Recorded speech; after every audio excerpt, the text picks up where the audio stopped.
আব্দুল আজিজ মুহাদ্দিস দেহলভী রহমতুল্লাহ আলাইহির সময়ের ঘটনা। ওই সময় দুইজন ব্যক্তি ছিল, একজন ছিলেন ভিক্ষুক আর একজন ছিল ইমানদার।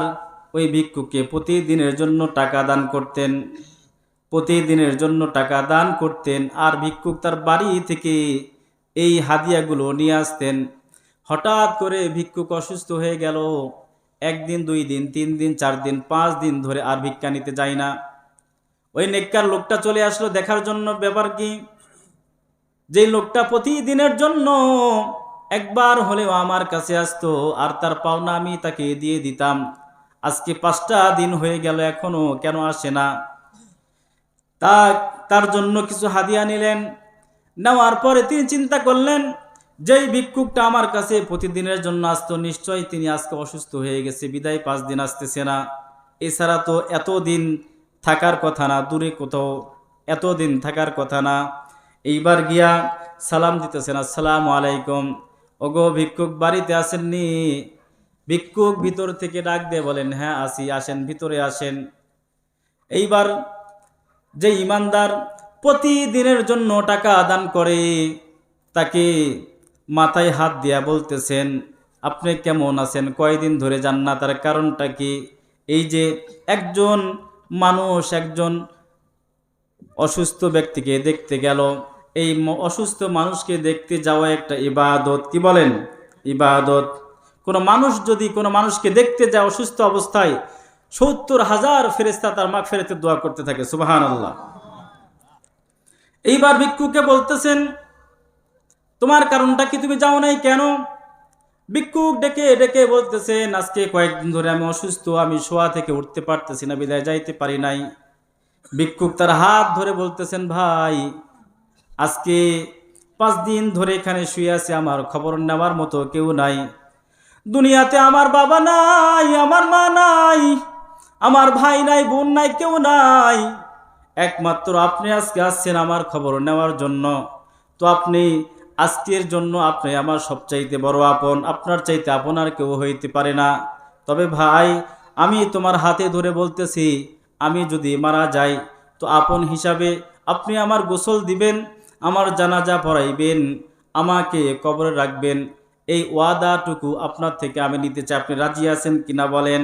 এইবার সেই নেককার ব্যক্তিটা বললেন, ঠিক আছে, আমি তাই করব। হঠাৎ করে ভিক্ষুক ইন্তিকাল করলেন, আর সেই লোকের কাছে খবর দেওয়া হলো।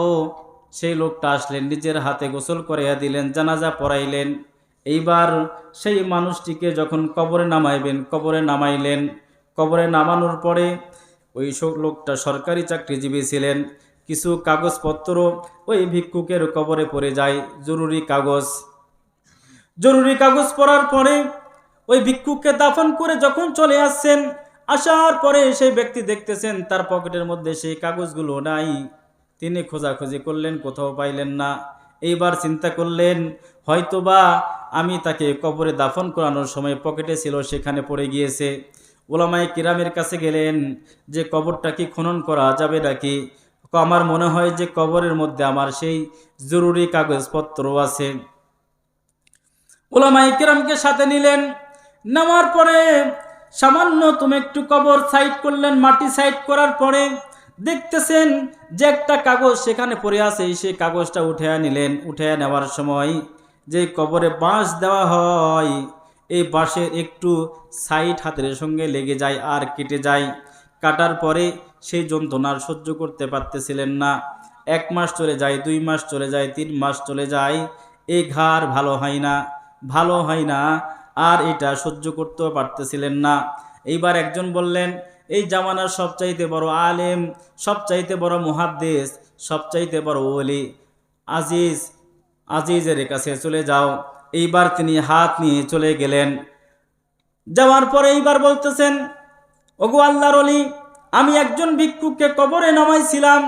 নামানোর পরে আমার সেখানে কিছু কাগজ ছাড়া পড়েছিল, আমি উঠে নেওয়ার সময় আমার হাতের মধ্যে একটা বাঁশ লেগে আমার এই হাতটা কেটে যায়।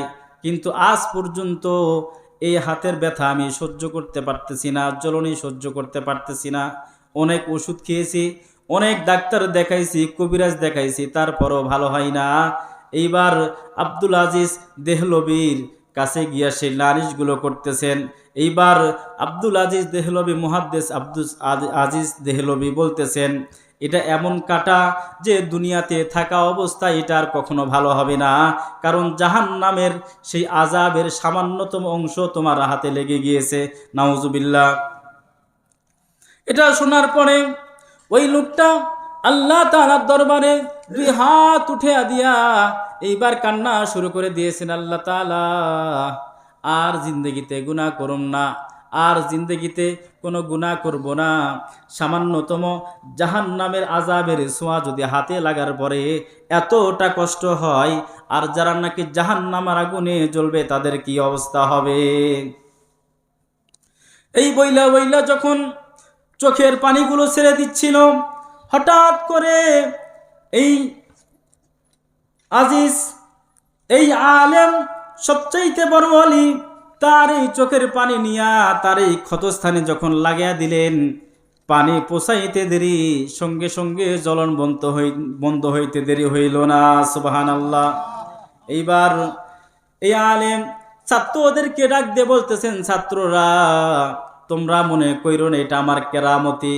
এটা যে আল্লাহ তাআলার ভয়ে, জাহান্নামের ভয়ে তার চোখে দিয়ে যে পানি বের করেছে, একমাত্র এই চোখের পানি জাহান্নামের আগুন পর্যন্ত নিভিয়ে দিতে পারে। আর এই চোখের পানির ওসিলায় আল্লাহ তাআলা দুনিয়ার বুকে তার এই জ্বলনি ভালো করে দিয়েছেন। সুবহানাল্লাহ। এটার দ্বারা বুঝাইতে চাইতেছি যে কবরে সামান্যতম একটু আঘাত লাগার কারণে সে সহ্য করতে পারতেছিল না, তাকে আযাবও দেওয়া হয় নাই, সামান্য একটু কেটে গিয়েছিল। তো কেউ যদি জাহান্নামে চলে যায়, জাহান্নামে যদি আল্লাহ তাআলা তাকে দিয়েই দেয়, জাহান্নামের আগুন কিভাবে সহ্য করবে বলেন? সহ্য করার মতো ক্ষমতা কি আছে? কথা বলেন না কেন, আছে? কখনোই আমরা সহ্য করতে পারবো না।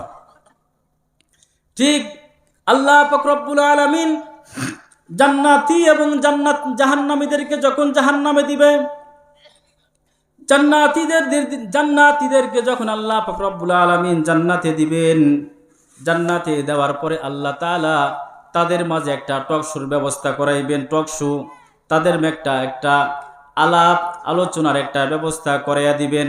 অনেক সময় আমরা টিভিতে বা মোবাইলের স্ক্রিনে আমরা দেখি যে একটা টকশো হচ্ছে, হোক আওয়ামী লীগ, বিএনপি, জামাত, চরমোনাই, অন্যান্য দল, টকশো হয় না? কথা বলেন না কেন, হয় কি হয় না? কিভাবে কি করলে ভালো হবে, কোন দল কোথায় গেলে ক্ষমতায় যাবে, এরকম একটা টকশো হয়। ঠিক আল্লাহ তাআলা জান্নাতি এবং জাহান্নামীদের মধ্যে পাশাপাশি একটা টকশোর ব্যবস্থা করে দিবেন। এই জান্নাতীরা পরস্পর জিজ্ঞাসা করবেন। আল্লাহ পাক রব্বুল আলামিন বলেন, ফি জান্নাতি ইয়াতাসালুন আনিল মুজরিমিন মা সালাকাকুম ফি সাকর। এই দিন জান্নাতীরা জাহান্নামীদেরকে ডাক দেয়া বলবেন, ভাই তোমরা কেন জাহান্নামে গেলা? কারণটা কি? কেন গিয়েছো? তোমরা কেন জাহান্নামে গেলা? একই এলাকায় আমরা বসবাস করেছি, একই সঙ্গে আমরা মাঠে খেলেছি, একই বাজারে আমরা খাবার খেয়েছি, একই চালের ভাত খেয়েছি, একই দলের স্লোগান দিয়েছি, একই মার্কার স্লোগান দিয়েছি। আজকে তোমরা কেন জাহান্নামে গেলা?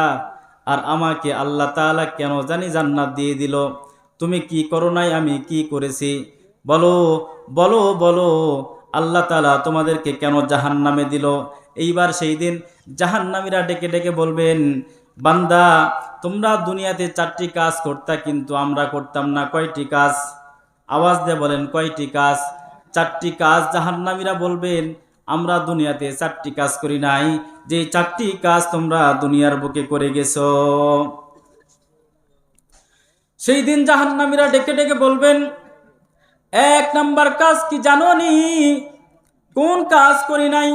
সেই দিন জাহান্নামীরা ডেকে ডেকে বলবেন, ক্বালু লাম নাকু মিনাল মুসাল্লিন, আমরা দুনিয়াতে মুসল্লি ছিলাম না, আমরা দুনিয়াতে নামাজে ছিলাম না, যার কারণে আল্লাহ পাক রব্বুল আলামিন আজকে জাহান্নামে দিয়ে দিয়েছেন। নাউজুবিল্লাহ। এখন জাহান্নামীরা ডেকে ডেকে বলবে, আমাদের একটা দোষ ছিল, একটা কাজ, 4টি কাজ করতাম না, তার মধ্যে একটি কাজ হচ্ছে আমরা কখনো দুনিয়ার বুকে নামাজ পড়তাম না, আমরা মুসল্লি ছিলাম না। ভাই তুমি আমার সাথে খাইতে চলতে ফিরতে সব কিছু করতে, কিন্তু আজান দিলেই তুমি মসজিদে চলে যাইতা, কিন্তু আমি কখনো মসজিদে যাইতাম না। সেই দিন সেই বান্দা ডেকে ডেকে বলবে, ক্বালু লাম নাকু মিনাল মুসাল্লিন, দুনিয়ার বুকে তোমরা নামাজি ছিলে, দুনিয়ার বুকে তোমরা মুসল্লি ছিলে, কিন্তু দুনিয়ার বুকে আমরা মুসল্লি ছিলাম না, দুনিয়ার বুকে আমরা নামাজি ছিলাম না। এরপরে আবার যখন জান্নাতীরা প্রশ্ন করবে তারপরে কি, তারপরে তোমরা কোন কাজ করার কারণে আল্লাহ তাআলা তোমাদেরকে জাহান্নামে দিয়ে দিল, এই কথাটা বলে যাও। এইবার জাহান্নামীরা ডেকে ডেকে বলবেন, ওয়ালাম নাকু নুতইমুল মিসকিন, আমরা কখনো মিসকিনদেরকে খাবার দিতাম না। আমরা দুনিয়ার বুকে আমাদের কাছে যখন ভিক্ষুক আসতো তাদেরকে হেও মনে করতাম, যদি আমাদের কাছে কোনো কিছু চাইতো থাকা শর্ত দিতাম না। বাড়ির পাশে লোকজন না খেয়ে মারা যায় কোনোদিনও খোঁজ খবর নিতাম না। বাড়ির পাশে একজনের শরীরে শীতের সময় গায়ের চাদর নাই, কোনো খোঁজ খবর কোনোদিন নেই নাই। এই জন্য আমরা মিসকিনদেরকে কোনোদিন খাবার দেই নাই বিদায় আল্লাহ পাক রব্বুল আলামিন আজকে আমাদেরকে এই শাস্তির মধ্যে আল্লাহ তাআলা নিক্ষেপ করে দিয়েছেন। এমন লোক আছে না নাই যারা সমাজের মধ্যে মিসকিনদেরকে দেখতে পারে না? কথা বলেন, আওয়াজ দিয়ে বলেন, আছে না নাই? এইবার জাহান্নামীরা বলবে, ভাই এইটা হচ্ছে দুইটি কাজ, 3 নাম্বার কাজ আমরা যেটা করতাম না, তোমরা যেটা করতা। কয় সেইটা কি? সেই জাহান্নামীরা জান্নাতীদেরকে ডেকে ডেকে বলবেন, ওয়া কুন্না নাখুদু মাআল খাইদিন। আল্লাহু আকবার। সেই দিন তারা বলবেন, আমরা শুধু আলোচনাকারীদের সঙ্গে আলোচনায় ছিলাম, মানুষের শুধু গীবত নিয়েই থাকতাম, আমার সামনে কে বড় হয়ে যাবে কখনো বরদাস্ত করতে পারতাম না। শুধু এলাকার ভাইয়ের গীবত করতাম না, আপন ভাইয়ের গীবত করতাম তা নয়, ফজরের নামাজ যে মসজিদের ইমামের পিছনে পড়েছি সেই মসজিদ থেকে বের হওয়ার সঙ্গে সঙ্গে ইমামের গীবত শুরু করে দিয়েছি। নাউজুবিল্লাহ। এমন লোক সমাজে আছে না নাই? যে ইমামের পিছনে দেখবেন মুসল্লিরা নামাজ পড়ে, সবচাইতে মানুষ ইমাম সাহেবদের গীবত বেশি করে সমাজে, সবচাইতে বেশি গীবত হয় ইমাম, মুয়াজ্জিন এবং খতিব সাহেবদের। একটু যদি এদিক থেকে ওদিক হয় তো শুরু হয়ে গেছে। সেই বান্দারা ডেকে ডেকে বলবেন, তোমরা কখনো গীবতের শামিল হইতা না, কিন্তু আমরা যেটা করতাম শুধু তোমাদের গীবত করতাম তা নয়, মসজিদের ইমামকেও ছাড়তাম না, মসজিদকেও ছাড়তাম না, মসজিদের খতিব সাহেবকেও ছাড়তাম না। সব সময়ের জন্য তাদের বিরুদ্ধে আমরা গীবত গাইতে থাকতাম। আল্লাহ তাআলা এই জন্য আমাদেরকে জাহান্নামে দিয়ে দিয়েছেন। নাউজুবিল্লাহ। এইবার 4 নাম্বার কথা বলবেন। কয় 4 নাম্বার কোন কাজ করেছো? তখন তারা বলবেন, ওয়া কুন্না নুকাদ্দিবু বিয়াউমিদ্দিন, আমরা আখিরাতের দিনের প্রতি কোনো ঈমান নিয়ে আসতাম না। আখিরাত আবার কি? দুনিয়ার পরে আমার মৃত্যু হয়ে যাবে, আমার মৃত্যুর সঙ্গে সঙ্গে আমার জীবন শেষ হয়ে যাবে, হাসরের ময়দানে আবার যে দাঁড়াইতে হবে এটা আমি বিশ্বাস করতাম না। আল্লাহ তাআলাকে বিশ্বাস করতাম না, পরকালকে বিশ্বাস করতাম না, জান্নাত জাহান্নামকে বিশ্বাস করতাম না। এই জন্য আল্লাহ তাআলা এই 4টি কাজ না করার কারণে আল্লাহ তাআলা আমাদেরকে জাহান্নামে দিয়ে দিয়েছেন। নাউজুবিল্লাহ। কয়টি কাজ করার কারণে জাহান্নামীরা জাহান্নামে যাবে মনে আছে? 1 নাম্বার কি বলেন তো? নামাজ পড়বে না। 2 নাম্বার মিসকিনদেরকে খাবার দিবে না। 3 নাম্বার গীবতের মধ্যে সবসময় শামিল থাকবে।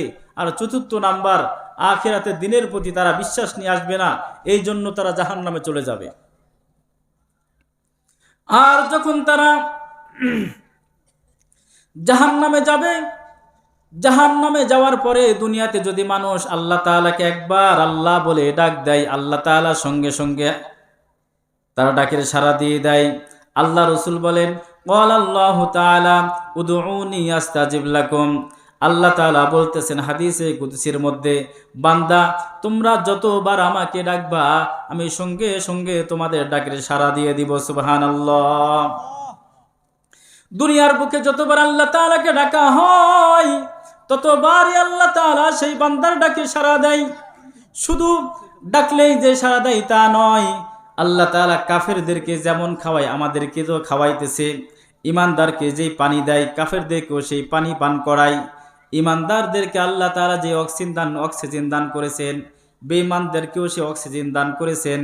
ইমানদারদেরকে আল্লাহ তাআলা যেই পানি দান করেছেন, বেঈমানদারকে সেই পানি আল্লাহ তাআলা পান করে। কথা বলেন ঠিক কিনা? কেন? আল্লাহ তাআলা তার বান্দাকে সবচেয়ে বেশি মহব্বত করে। ঠিক দুনিয়ার বুকে যারা আল্লাহ তাআলাকে ডাকে না, তারা যখন জাহান্নামে যাবে, জাহান্নামে যাওয়ার পরে ডাকতে থাকবে আল্লাহ আল্লাহ আল্লাহ, আজকে জাহান্নামের আযাব সহ্য করতে পারতেছি না। এই বেঈমানদের ডাকাতে আল্লাহ তাআলা কোনো সাড়া দেবে না। 1000 বছর পর পরে একটা করে সাড়া দিবে।